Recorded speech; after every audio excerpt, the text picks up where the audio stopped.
Welcome, everybody, to episode 19 of C3 Crystals, Cauldrons, and Cocktails. I'm River. And I'm Wren. And today we're going to talk about the Book of Shadows, which is a very important tool for most witches. Mm-hmm. But first, what are you drinking? Again, I'm not being fun today. I'm just drinking a diet Pepsi or Pepsi Zero. Okay. Not fun. Well, it is a little early, but I'm still drinking. I'm having a dirty martini. Ooh, fancy. Are very yummy with garlic stuffed olives. That sounds amazing. Yeah, it is a bit early but it doesn't feel like it's early because we're in like the middle of a thunderstorm. Oh, yeah, it's dark. It's dark and murky outside, and there's literally no light in our apartment. So it feels like it's like 6 p.m. Yeah, we're not together this time either, which is sad, but at any rate. So yeah. What is a Book of Shadows? I mean, I think everybody's heard of that, but basically a Book of Shadows is the book that is used to store and record information that you'll need for your magical tradition. Mm-hmm. It is your personal collection of spells, magical incantations, rituals, and all kinds of recipes and things. Each book can be as individual as each witch who owns it. Yeah, I really like that sentence because it's very true. Mm-hmm. And what I have is like kind of a little like blurb of like the overall general understanding of a Book of Shadows. Okay. So I have that. It is a book containing religious text and instructions for magical rituals of neo-pagan and Wicca religions, which you don't have to follow these religions to have a Book of Shadows. It's just associated with these religions. Yeah, it actually started, the term Book of Shadows actually, well, I'll get into the history in a minute, but it actually started with the dude who started Wicca. So, well, that's where it came from. So, I mean, I'll jump right into, I guess, the history. Mm-hmm. You know, the conception date of the Book of Shadows is seen as being sometime in the 70s, or it could have been the 40s and 50s. One of the first Book of Shadows was created by Gerald Gardner, which we talked about when we talked about different types of magic or different kinds of witches, I think. He's come up a bit. Yeah. Yeah. I mean, he is a famous dude as far as witchcraft goes. Yeah. So, yeah, I think that word comes out a lot when I drink. So during the mid 20th century, he is renowned for pioneering Wicca, and he used his book with his first coven, and then later introduced it into other covens that he established. But it isn't, like you said, just associated with Wiccan covens. The way he came by the name of the Book of Shadows is really interesting. So in 1949, both Gerald Gardner and this other man, Mir Bashir, posted articles in the Occult Observer, which was an occult magazine of the time. And Gardner's post advertised his new book, which was High Magic's Aid. And Mir Bashir, who was a palm reader, posted an advertisement directly opposite Gardner's. And it was called The Book of Shadows, which was about an ancient Sanskrit manual on the subject of divining and the divining the future, and was based on an individual shadow. Oh. Which we'll have to do a topic on shadow magic. It's very in depth. So yes, it might take 2 episodes to do. But anyway, apparently some people say that Gardner adopted this title. He liked it for his coven's grimoire, which was his book of spells. So I thought that was pretty funny. He kind of stole it from an advertisement in an occult magazine. No. What's the word you used? Adopted. He adopted it. He didn't steal it. He adopted it. Yes, he adopted it. The adoptive grimoire. Yes. Oh, that's the name of this episode. I can see it already. It is important to note that not all traditions refer to their spell books as Book of Shadows. Sometimes they're referred to as the tree, the Book of Ways, or just the book. And some witches call it a grimoire, which we've all heard that term as well. Yeah. Now, the history of the grimoire is kind of cool too. It came originally from European times throughout history, particularly ceremonial magicians and the cunning folk used grimoires. And the historian Owen Davies noted that similar books can be found all across the world, ranging from Jamaica to Sumatra. He also noted that in this sense, the world's first grimoires were created in Europe and then the ancient Near East. Yeah, what I have is I love the history of the grimoire because when I was looking it up, there's so much about it. And so I have that the earliest known like written magical incantations come from ancient Mesopotamia, which is now modern day Iraq, where they have been found like inscribed in cuneiform clay tablets that archaeologists excavated from the city of Uruk. And it's dated between the 5th and 4th centuries BC, which is so cool. That is fascinating. It goes back so far, and I love it. I mean, before paper.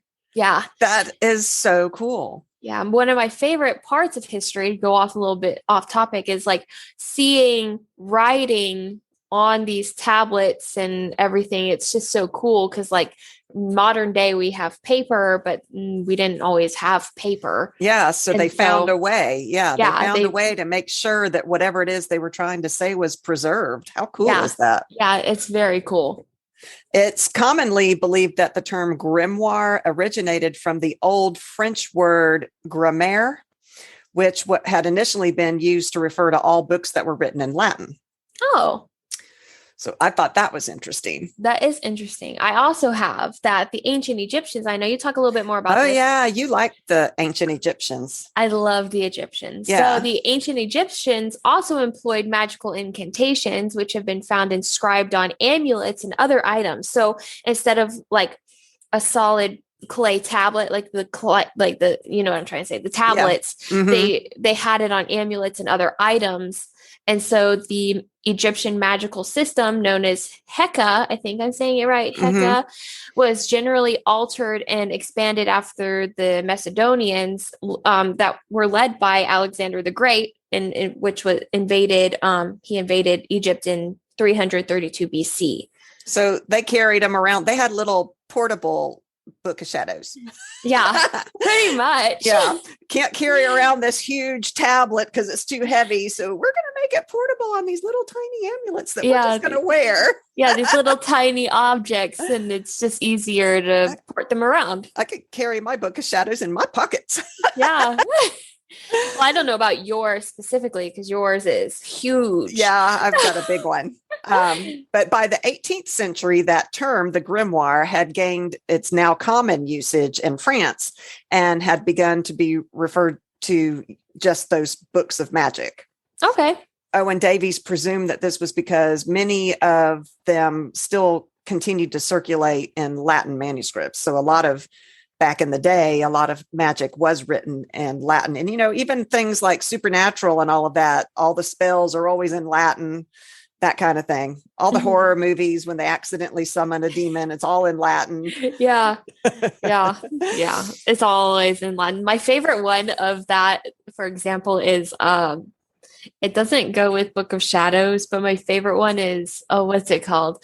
Cabin in the Woods. Oh, I love Cabin in the Woods. Where it was like all set up, but they went down into the basement and she read this thing. Oh, maybe it wasn't in Latin. Maybe I'm wrong. But there are a lot that it's done in Latin and they read it out loud. I'm like, first of all, you find this in this creepy cabin in the basement where I don't know. I just don't know that I'd be reading any unknown Latin stuff out loud. For real. For real. By the 19th century, there was increasing interest in occultism among the British. And the publication of Francis Barrett's The Magus, which was done in 1801, actually had that term, the grimoire, came into our English language as a reference to books of magic. Oh. Yeah, I also have that the ancient Greeks and Romans believed that the books on magic were invented by the Persians. Mm-hmm. Just a little fun fact. And then also, meanwhile, there is like a definite evidence of grimoires being used by certain like particular Gnostic parts of Christianity and early Christianity, which is really cool. Yeah. I mean, you always see in the movies where they were trying to pass on scripture and all of that, and you had the monks that would do the beautiful handwritten. That's similar. Okay, so Christians are probably shaking right now, but that's similar to a Book of Shadows, where you're passing on the knowledge that you hold sacred in a book. Yeah. I mean, that's what a grimoire is. Yeah. I'm sorry if I offended anybody with that. No, I mean, we're going to talk more on it, but I mean, yeah, that's basically what a grimoire is. Yeah, I think so too. Yeah. In non-traditional or eclectic forms of Wicca or neo-pagan practice, or just those of us who are independent, I don't know how to word it. The term Book of Shadows is more often used to describe a personal journal rather than a traditional formal text. Yeah. And in the journal, you might record rituals, spells, their results, as well as any other magical information that you want to put in there. And it can be either individual to each person, or a coven might have one book that they all use together. Mm-hmm.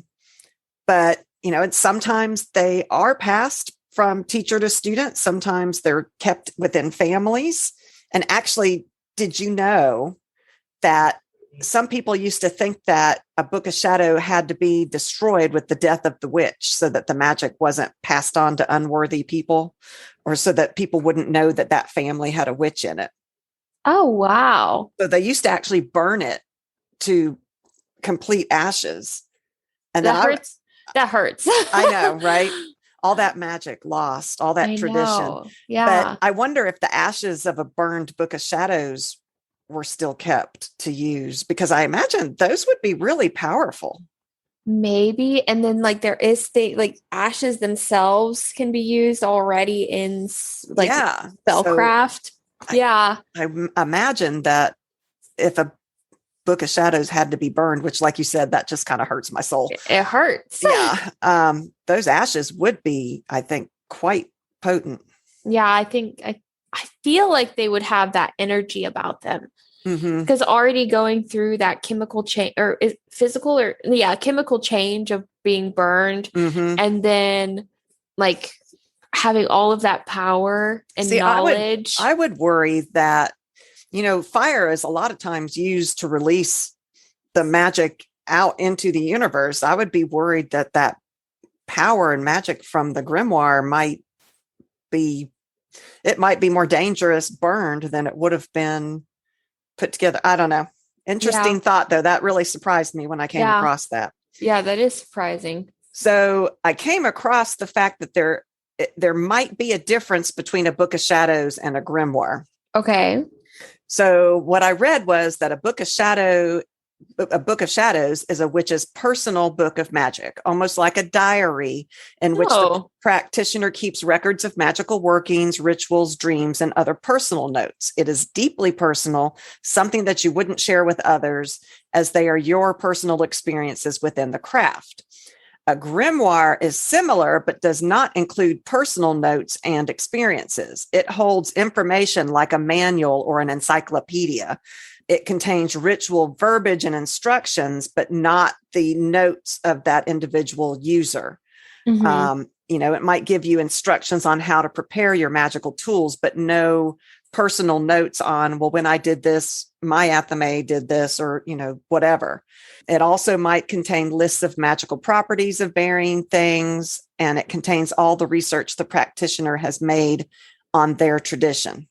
So I thought that was interesting. That is interesting, because when I think of a Book of Shadows, and I guess this does go into the pop culture of everything, which I know we're going to talk about, for Charmed, for example, they all use it. It's not just a personal book to each person or each witch of the family. So that's interesting. Yeah. So speaking of pop culture, yes, we all, and this is the reason I think a lot of us know about Book of Shadows, even those people that don't practice the craft. Charmed is the number one show, I think, that we all equate with that Book of Shadows. Their Book of Shadows, and you can still find pictures all over the internet of the specific pages in that fictional Book of Shadows that they had for the show. It contains spells and arcane law, and it had the supernatural ability to defend itself from harm. Remember, it would jump, evil couldn't touch it. Yeah, I do remember that vaguely. I haven't seen the series in so long, but yeah, I do like vaguely remember that. Might be worth rewatching that again. I haven't seen it in a while either, and I love that series. Each generation of witches in that show added to the book based on what they faced in their lifetime. So it was a family Book of Shadows, and it went down through the generations. And so like Phoebe did a lot of writing in the Book of Shadows based on what they faced and what they knew, but they also used the previously recorded information to help in fighting demons and, that kind of thing. Yeah. I have a question. Yeah. So even though this is a fictional book, it was still made. So do you think that the fictional book used for recording this series had some sort of magical properties to it? I think it all comes down to intent. Yeah. And because that book was not ever made with the intent to be real, I think it was just a prop. Yeah. But that's not to say that the spells that were in that book can't be conformed to a personal witch's, you could use those spells perhaps as a starting point to work something personally, I think, because it's your intent and your will when you're casting a spell. Yeah. I don't think it's going to do the things that happened on the show, No, yeah. But I don't think that, just because the actor that was Phoebe read that, those words, I don't think it was magical in and of itself per se. Yeah. Yeah. What do you think? Do you agree? I think so. I think so. I just think that when you mess with certain things, you have to be very careful. True. And let's say somebody who was putting together this Book of Shadows felt like they were wanting to put some sort of intent on it or whatever. I mean, that is the premise of many horror movies. Yeah. And I think even a supernatural episode had that happen where they were found that the Book of Shadow was a prop for, it might've been the one where they went to that alternate reality where they were just actors in the show. I can't remember, but yeah, I feel like it depends on the intent. But I don't think anyone could just sit down and read that spell and have it work just right off the bat. I think that's true. A lot of preparation that has to go into it. Yeah. To do that. Yeah. Another movie, well, this Charmed wasn't a movie, but in 1996, that film, The Craft. I don't know if you remember that one. Yeah. Isn't that one we talked about earlier? We might have. Okay. The Book of Shadows was referred to as an object in which a witch keeps her power thoughts, which I kind of like that idea, because I think that when we do make our Book of Shadows and write within our Book of Shadows, that they are our power thoughts. I think that's a great way to put that. Oh, yeah.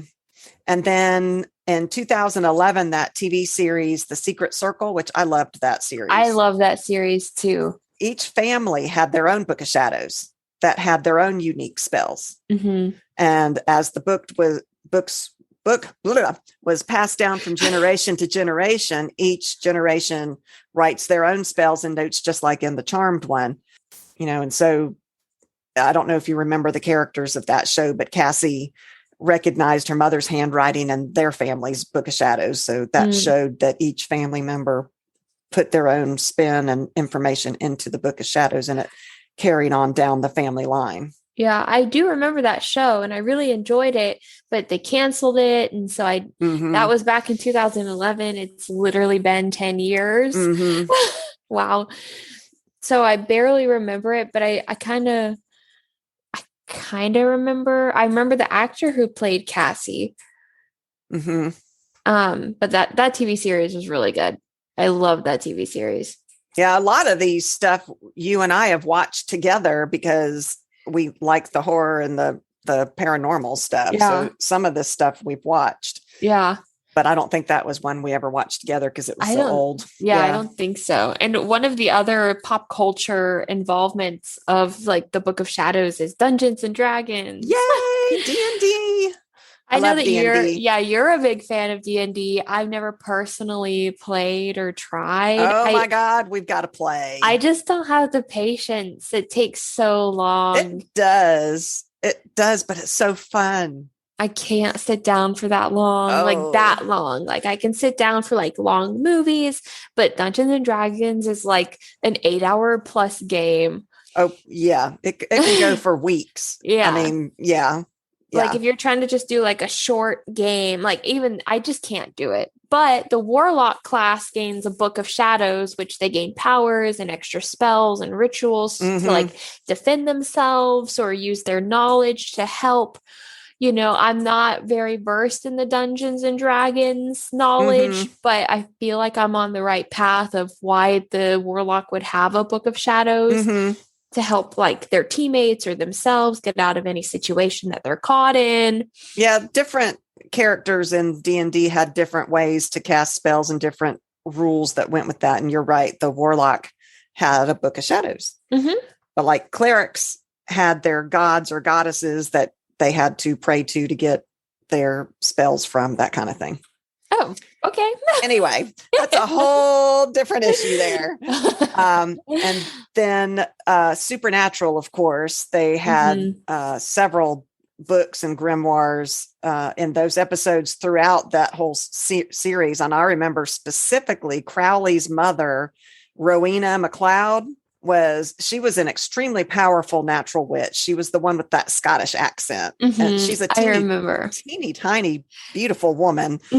Just love her. But in several episodes, she would be searching for powerful books. And I remember there was a family that had a dark grimoire. And when someone in that family passed away, she wanted to get her hands on that grimoire. So that's another reference in pop culture. And then just recently, the Netflix series that just came out, the 3-parter, Fear Street. I haven't heard anything about that. Really? Really? It came out and it was like 3 Fridays in a row, 3 separate, it's not episodes, they're movies, 3 separate movies. It's fantastic. You have to watch it. Okay. But there is a Book of Shadows in that movie series that makes an appearance as well, which I love. Have you watched all the movies? Yes. And can you say what they use the Book of Shadows for? Or without giving away the plot? Or yes, I mean it was seen in. I don't know if we saw it in the first movie. I think we did. I think we saw it in all 3 movies. It was just kind of there. Okay. And they use spells out of it or anything? Maybe. Okay. Another movie. I can't say I got into these types of movies, but I also did at the same time, the Blair Witch Project. Oh yeah. I don't think I've ever seen either of them all the way through. I remember the hype. Like they were very hyped up and like everybody's like, oh my gosh, these movies. And of course I'm a horror movie fanatic. So I had to go and watch literally every single one that came out, but it didn't amount to the hype, if that makes sense. Like it wasn't worth that. It was one of those first camera recording movies. Yes. What are those called? Like first person, not I guess. I mean, sort of first person. It's where they hold the cameras. Yeah. And I very love those first types. One of those, I think. That was where those came from. I think so. They're my favorite. Those are my favorite types of horror movies when it's like in the character's perspective and they're carrying the camera and they're freaking out. And some of my favorite movies like that are like As Above, So Below. And The Grave Encounters are pretty scary. What's the one? Paranormal Activity, are those all the ones with the cameras? They're the cameras, and I guess you could say that Paranormal Activity does have them in first person, but they're more in like the corners of the houses where you're like observing these people living. I love those. Those actually scare me. Which those are really good. And those do scare me as well. Yeah. I don't get scared very often, but those were really. Yeah. Those creepy. are like you watch once and you're done. You never watch them again. No, I want to watch them again. I want to watch all of them again. I love them. I have a hard time sleeping after watching those again. I can watch the Blair Witch Project and stuff over again, but okay. Anyways, we've gone off topic a little bit, but the Blair Witch Project, the second movie was called The Book of Shadows, Blair Witch Project 2. Oh yeah, I think it was. You're right. And yeah, it had a Wiccan character that used the Book of Shadows. Mm-hmm. That's pretty much all that happened. She was mostly the main character because she was naked most of the time. So yeah. I love the stereotypes of witches that these movies come up with. And if I remember correctly, I think she might have either had black hair or red hair, which red hair is also a very stereotypical. Stereotypical. But yeah, it's also in the Blair Witch Project, which I love those movies. That's interesting. Mm-hmm. So there are modern uses now. Do you have stuff on modern uses? I just have this is directly from a website. I couldn't sum it up quite well. So it's like your Book of Shadows is where you will record spells, correspondence, and your experiences as a witch. It can be passed down to your children and keep the traditions of your practice alive for years to come. And so that's from the Eclectic Witch website that I will have posted. Okay. And also my favorite saying of a Book of Shadows is basically like, it's a recipe book of spells and rituals, and it really is. I like that. Yeah. And so like the modern uses is basically whatever you want to put into it. I think that's the important thing, is that it's whatever you want it to be. Mm-hmm. If you are a very formal witch, it can be as formal as you want it to be. It could be in a notebook. I mean, it could be just a 3-ring notebook that you use. But there are formal ones, and those might be used by covens or by the more religious parts of people who practice the craft. Mm-hmm. There might only be one book for an entire coven of that formal, and it might not be allowed for the other members to write in it. It might be super protected within that coven. Mm-hmm. Or you might have every member have their own copy, that they're required to bring to meetings or whatever. Mm-hmm. Some of the more formal traditions require that the book be handwritten. Oh, I like that though. I do, but it would be horrible for me because I can't even read my own handwriting. Our coven would be doomed. We'd be trying to do a spell and they'd be like, what's that word? Toad? Tea? I could just imagine what spells or demons we might end up summoning with trying to read my handwriting. I could see that. Your handwriting is atrocious. A bit illegible. It is. It is. Yeah, but I like the idea of a handwritten because handwriting, like you physically put that labor into it. And I really enjoy that. I do believe you're right that you imbue more of your power when you are specifically handwriting that in, especially if you have beautiful handwriting and you can do, what is it called? Calligraphy. Mm-hmm. Can you imagine? I know I can't either. Well, obviously, but can you imagine having a handwritten Book of Shadows with that kind of beautiful print in it? That would be wonderful. I feel like my habits I would go to write something in my book and I'd mess it up. And so I just end up ripping out the page and just ripping out all the pages. So there would be no pages left. Yeah. Your OCD would be a problem. I think if you had to write within a it could not. Yeah. I could not use it because it couldn't be perfect. Yeah. I would need it to be perfect to be able to use it. And that is just how my life is. Well, maybe for you, they have totally online grimoires. Where some witches keep all of their magical information online. I would be afraid my computer would crash and I'd lose everything. Yes. I like the physical touching of things. So I do too.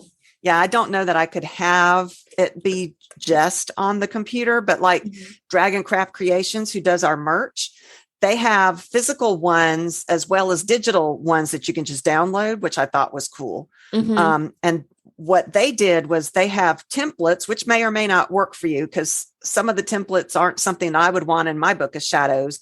Yeah. But some of them are. And that company said that they're, because I went and looked at their website. They still don't have ones, by the way. I was looking for that too. But for their book of shadows, they say right in it that they will work with you if you want a different thing added to your book of shadows. They'll do pages just for you. And then they also have digital ones that you can download, because once you download them, you own them. So you could you have them, 50 million pages of that page if you want. Yeah, there is an Etsy shop that similar to Dragoncraft Creations that I really enjoy their Book of Shadows pages. Do you remember what it's called? I cannot remember what it's called, and I don't even think I saved it, which is so sad. Etsy does have a whole bunch. So you can just go to Etsy and search Book of Shadows. Yes. And it will pull up all kinds. And there's some really beautiful, creative works out there. Yeah. The one that I really enjoy, they look vintage. They look like old crinkly paper, and they're all put together, and it's like leather bound. It's so expensive, expensive. But that is something I feel like that would fit my vibe for a Book of Shadows. Definitely fit my vibe. On the one hand, I like the idea of digital downloading templates, because then I can use, I might want 5 jar spell pages, and maybe the one that's pre-done only has 2. So I like that I can download as many as I want and pick and choose as to which pages I like, because some of the pages I don't like. Yeah. So I don't know. There's a lot out there, and you can make your own. You really can just use a 3-ring notebook, or you can go to a bookstore and buy a beautiful lined journal that's a blank journal, and start that. I've got tons of those because I love those things. Me too. Yeah. Leather covers. I love those things. But so what goes in a book of shadows? Pretty much anything you want. Yes, this is definitely a place to record what works and what doesn't. That's what I really like about it, is you can put anything you want into it. Like if you have a spell that works perfectly, great. You write down the spell, you make a little note, this worked for whatever reason. Or if it didn't, you can be like, this created a toad. Don't want a toad. Let's not do that. Yes, it was supposed to be tea and we made a toad. Yes. That is why I like Dragoncraft Creations. Their templates have for spells that has a place to write, not just the ingredients, but you have a place to put what was the moon phase, what was the time of day, how did you feel when you cast it, and then a place for you to mark later how it manifested, so that you can know, next time I think I need to put something else into it, or I need, maybe I was distracted when I cast this one, or this one went perfectly and this is how it manifested. And so I like that template, because with my handwriting, everything is beautifully done and I just write in the information that I need to. And yet the page is still gorgeous. Yes. Yeah. Yeah. And and shadow work is very important. Yes. So when you put Book of Shadows, I don't know, the shadows imply shadow work in it. And so this is also a perfect place to keep that kind of work as well. Basically any work that you're working on, of spellcraft or anything. I mean, you could even keep a dream journal as well, but I don't know if you want that in a book that you might pass on to your next generation. Maybe you do. Or maybe your dreams are more personal to you, so you want that in a different kind of diary. But it certainly can be. Maybe you never plan on passing on your Book of Shadows. Yeah. And so, maybe it is personal enough to write your dream work in it. Yeah. You can have a section that for Sabbats and celebrations, which you can have a template to fill in for the wheel of the year. You can write what you did, what you wore, how you celebrated, where you were, who was with you, what recipes you did.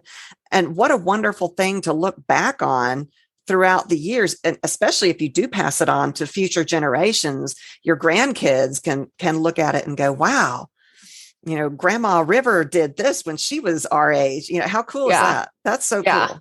That is cool. You can have a ritual section, whether it be moon rituals or monthly rituals. You can just write it of your own free will. You can freeform write it. You can use templates. There's lots out there. An herb section, list the herbs you've grown, harvesting herbs, your herbal remedies and recipes. If you're a garden witch, you might have your whole grimoire might just be all about the herbs. That might be your main focus. Yeah. A spell section. I mean, that's I think pretty well common. I think that's standard, is that you're going to have a section for your spells. These can be spells that you made up yourself, spells that you found elsewhere. You make notes about the details and what you did. That's what we were talking about. That's where a template is great. You can have your sachet or spell jar sections, which I saw on Dragoncraft Creations. They had that kind of thing. You can have a recipe section. If you're a kitchen witch, this may be your entire Book of Shadows. It may be recipes. A divination section where you can record your tarot readings, your pendulum sessions, your scrying results, which again, that might be too personal to your life to want to pass on to other generations. But then again, maybe not. I would feel like I would want to pass that on no matter how personal, because then the future generations can learn from that. I agree. I like that, but I do understand where some people are a little not secretive, but what's the word I'm looking for? Protective of themselves. Yeah. That's not a word, but I knew that's what you meant. Yeah, that's what I meant. Moon magic. You can have a moon magic section where you talk about different moon affirmations for the different cycles of the moon, that kind of thing.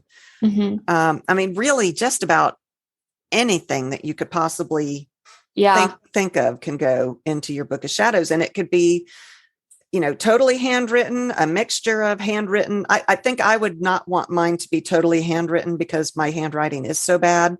I would like it to be the templates that you download that are beautiful pages. And then I fill in my information onto it that as it pertains to me. Yeah, I feel like I don't know, no matter how messed up my handwriting is, I would love it to be handwritten and have that, like, I don't know what word I'm going for, or like even like the vibe I'm trying to put out, like, and tell y'all, but like vintage, but vintage is not the right word. Like, see, I bet you I don't know find something to your taste out there. Yeah. Because I like the artwork too. I love the artwork. And I'm sitting here and I can imagine perfectly what I want my Book of Shadows to look like herbs, like herb sections that are like, not, and I know this is weird because everything in my life is organized, but in my own book, I would want each page to come up as like different as my life goes on. So instead of having sections, this section is only herbs, I would want each page to be like, okay, so like chronological. I did herbs like last week, but in that week I filled out information not just on herbs but on other things, so it's not like in sections. So I would like want to the idea of chronological. That's interesting. But then I also like the idea of sections so that you can always find what you're looking for, because otherwise, now was it 2 years ago that I did that spell with the herb? What was that herb? And then you're be a little searching messy through, unless you have an index, which you can make an index, which I could, or like little sticky notes saying what's what, like little tabs. But I also like the idea of pinning, and I know this is weird, it's more me pinning like actual dry herbs or dry leaf of like the herb in it. And I just love that idea. I could just imagine like dried herbs in your actual grimoire. I like that. Like what I have in mind is like a leather bound Book of Shadows or grimoire with like these old, like kind of like burnt pages that are like dark, like tan, like they've been used. I know what you're talking about. I know you know what I'm talking about, and I just need one. Yeah, you should look. I think there might even be free things on the internet too. But I like things to be more personal than just, oh, I found this free thing on the internet. Yeah, that's true. So I think Etsy is probably personal enough for me because number one, all of those shops are individual small businesses, which I think is very important. Yes. And a lot of the witchy shops are run by witches. So they already have magical essence to them. I mean, now we also want to make sure that that we cleanse it of other people's essence, but you know what I mean? How it's already special as opposed to just generic from like a box store, Yeah. I love Etsy, and I could go on about Etsy, but I just think that it's cool that somebody else can make something and I find it and I'm like, oh, that's perfect for me. Like, I just think that's cool. Yeah, it speaks to us. Yeah, and you could definitely do that with a Book of Shadows or even Book of Shadow pages and stuff like that.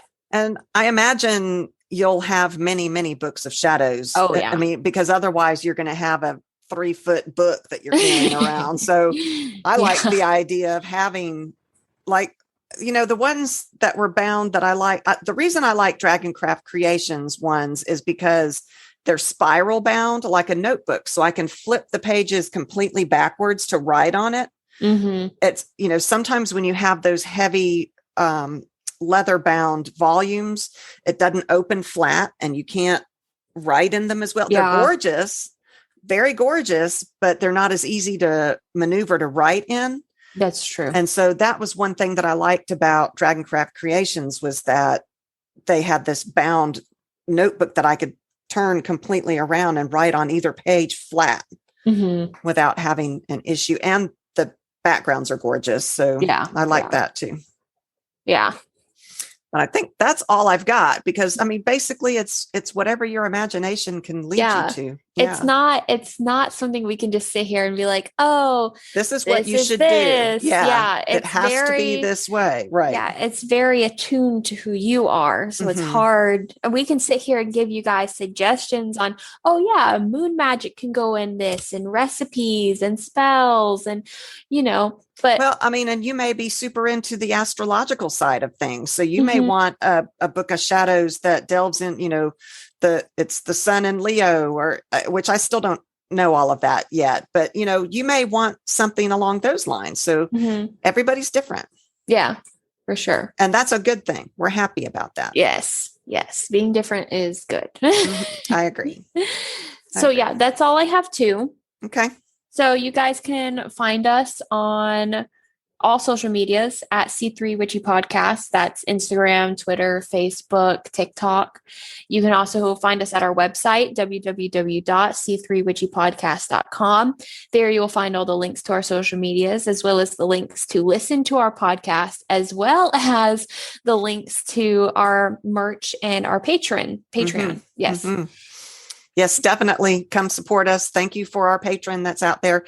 Oh, she said that she downloaded the free to-do list that our patrons get, and she loves it. So, good. Good. We still need to send her one of the tote bags. We are still working on that, and it is August, and we did say August, but we'll probably extend it. Probably so. We're doing our best. There's a lot going on. We need all the help we can get. But yeah, and did I miss anything? I don't think so. So yeah, we'll be back. See you next week. Upcoming, we're being a guest on another podcast, Witchy Wednesdays. Oh gosh. Anyway, we're going to be guests on their podcast coming up soon. Witch Wednesdays podcast. And we are so excited. And that we will also, so you guys can go over there and listen to it probably before our episode will come out because it will be the same episode. So, and we're going to talk about the fae. Yes. The fair folk. Folklore. So we're so excited, and it'll be fun because we've never done this before. We've never done anything like it before. A collaboration. So, it's very cool. Yes, we're so excited. We are. We're excited to talk to other witches out there. Yes. Who like to talk as much as we do. Yes. All right. See you next time. Okay, bye. Bye.